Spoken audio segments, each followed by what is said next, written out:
Day 252 of Everyday Bible with Ada Ukabia, Ezekiel chapter 40, 41, and 42.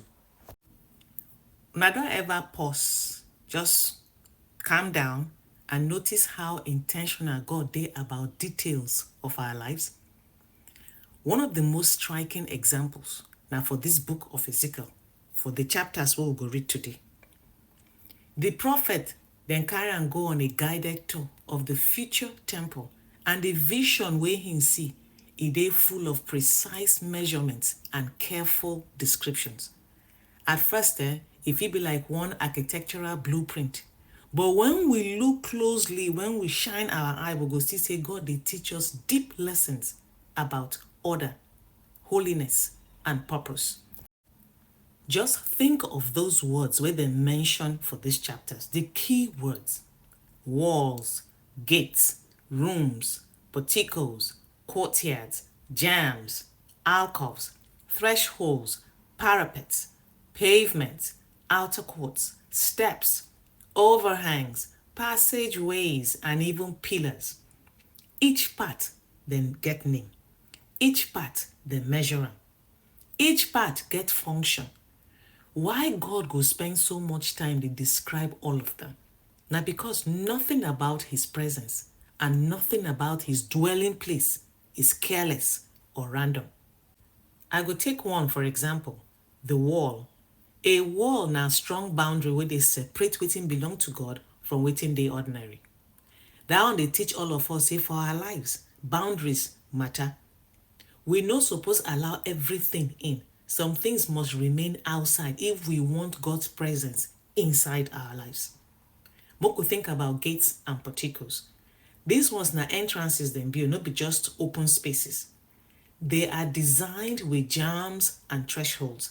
Those details, they remind everybody how we suppose approach any matter wey concern God. We not just jump inside or stumble in. We're supposed to get respect. We're supposed to show reference and intentionality when we draw near to God. The courtyards and the pavement, they remind everybody places where we go gather and to worship, while the alcoves and the passageways, and they point to order and direction. Even the steps and the pillars, then they speak, then they lift us up, then they hold us up steady, then they signify strength and progress. But why all of these details they important? Well, then tell Ezekiel there is need for strict separation between wetin dey holy and wetin dey common. God they show his people that holiness not be something casual. It requires distinction.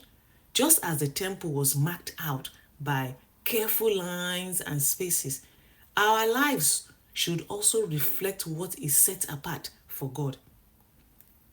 In our daily routines, it is easy, make we blur the lines between wetin belong to God and wetin belong to the world, between wetin dey sacred and wetin dey ordinary. But with God's intentionality, with the temple where he dey describe here, it did call every one of us make we live our lives with intention. Make we dey guard our hearts like a wall. Make we dey watch the gates so that we no go allow everything to come inside. Make we dey keep our courtyards in order, and make we dey ensure say the pillars na pillars of faith we go stand strong gidigba. Make we also remember that every part where they mention in today's chapters about the renovation or the restoration of the temple, everything gets name. By naming, God they give identity and purpose. Likewise, he name us. He they measure our steps. He they assign purpose to every detail of our lives. Nothing is wasted. Nothing dey random. When we decide to embrace intentionality, we go discover say the intentions not be to restrict us, but not to grant us freedom. The freedom of knowing exactly who we be and whose we are, who we belong to. After all, if God could give this kind serious detail about the walls, the gates, the threshold, the pillars, every part of the physical temple, how much more he would be careful about the structure of our own lives.